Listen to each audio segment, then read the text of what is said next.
国民党的总统初选，韩国瑜昨是到新竹造势，主办单位讲，现场的人数达到30万人。郭台铭嘛选伫个昨，伫个板桥来举办新北欢乐嘉年华会。郭台铭就台致辞，搁甲对方来口试，讲家己袂晓做事，只会晓做代志。这位神秘嘉宾。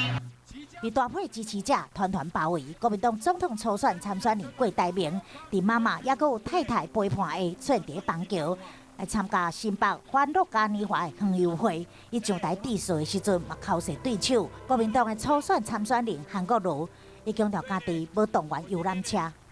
我是一个政治新鲜人，我不懂政治，但我只会做事。我不会造势，但我只会做事。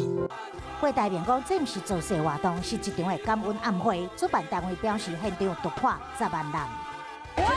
支持韩国瑜。画面的另外一边，韩国瑜到新竹举办造势活动，双方拢真拼势。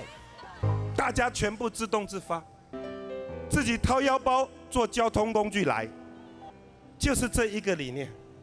希望台湾人民过得好，希望我们下一代比我们更有出息啊！